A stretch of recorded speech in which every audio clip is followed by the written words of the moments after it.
In way of background, I worked my way up from customer services to board director and head of sales and marketing, one of the biggest fund managers in the world. They run over 500 billion in terms of funds under management.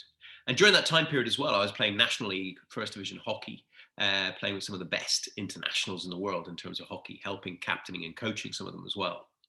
But then in 2008, obviously markets went down massively. And September 2008 was a really tough time for a lot of people.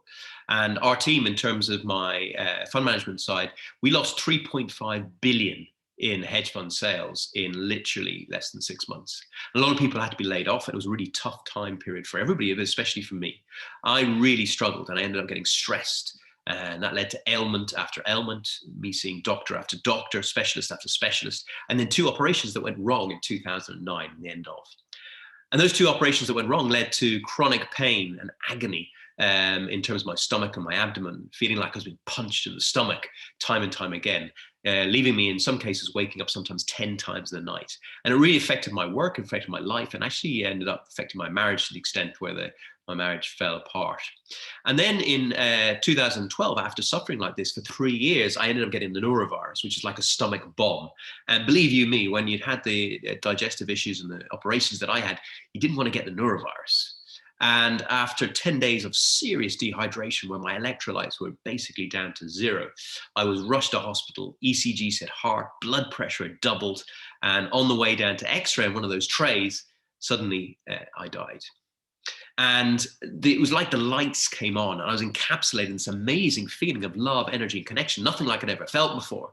But there was no man with a beard, but there was a living, conscious, loving energy that was surrounding me and like connected to me as such. And I basically got a message that, I had to change my life in some way or form. Came back, obviously I wouldn't be speaking to you now if I hadn't. And at that point then I didn't know what to do. And I found out that Bear Grylls had done this course called the Alpha course, which is like a church course. I thought, well, if it's good enough for Bear Grylls, it's probably good enough for me. So I went down and did the first week of the course. Wasn't sure if it really resonated with me because having been encapsulated in that amazing feeling of love, energy, and connection, I felt like that love energy would never alienate or discriminate against anybody in this world. And I feel like religions are like rivers to the sea. They're all beautiful in their own respect. But as long as you get to the sea, that's all that matters. That sea being universal energy, God, or whatever you believe in. So I said that to them and they looked at me as if maybe I was in the wrong place. And I walked out and I wasn't sure if I should be going back. But I put a kind of an intention out to the universe to send me a sign. And 2 days later, I was running with my dog. And as I was running, the dog suddenly tripped me up, which I'd never done before. And I went flying over the dog, landed down and cut my hand and my knee to shreds. Blood all over the place. And when I got back home, cleaned the cuts up. And then the next day I looked at the cuts in terms of the shapes. And I had 888 in terms of shapes, 3 8s, so 3 infinity signs. My ex-wife at the time said, thank God it wasn't 666. And then as well as that, between two of the 8s, my hand here, and an 8 there and 8 there, between here, I had the letters of the cross, INRI. So I thought that was a pretty clear sign to go back and do that course. So I went back and did the course, got into religion initially, then got into spirituality, and then got into healing, and the healing turns into life coaching to business coaching, and it grew from there.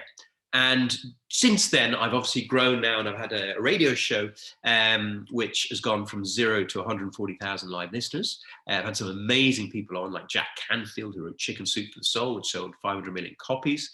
Lisa Nichols, who was in The Secret Film and also wrote a New York Times bestseller. And Dr. John DeMartini, who's in The Secret Film as well, has written probably about 40 or 50 books, many New York Times bestsellers as well. So by hanging around with these people, I got an opportunity to learn and grow from them and utilize what I learned from them in terms of helping my coaching, consulting, and corporate training clients. Also, though, while I was in the corporate world, as a trained fund manager, investment advisor, I had the ability to go in and sit in with analysts who were interviewing some of the top CEOs, CFOs, and CEOs in the world on a weekly basis. So we could understand again there what works and what doesn't work within business. So between my own experience of managing teams, working with different areas of businesses, working with PR, working with marketing, working with sales, and then on top of that, listening to some of the top CEOs in the world, and also listening now on my radio show to some of the top most successful people, whether they be sports stars, film stars, multimillionaire business owners, or some of the top CEOs in the world, I now can utilize that to help the likes of you. I also, having had now the experience of obviously the radio show, interviewing so many amazing people, but also speaking on stage with these people as well. I've spoken on stage over in America, all over Europe and UK and Ireland. It's given me the opportunity to speak on stage with some of the best speakers in the world who are paid, 5 or 6 figures just for making a speech for, an hour. So this has really given me the ability to improve my speaking.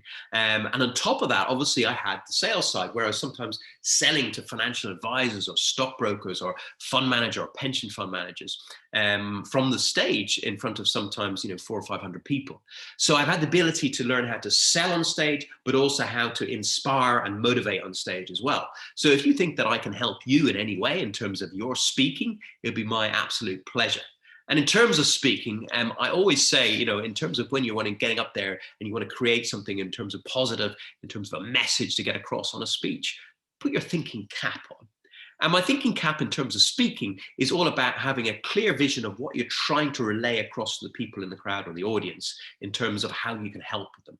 And that's all about having good communication skills so you can create collaborations, but also create connections with the people who are listening to you at that point in time.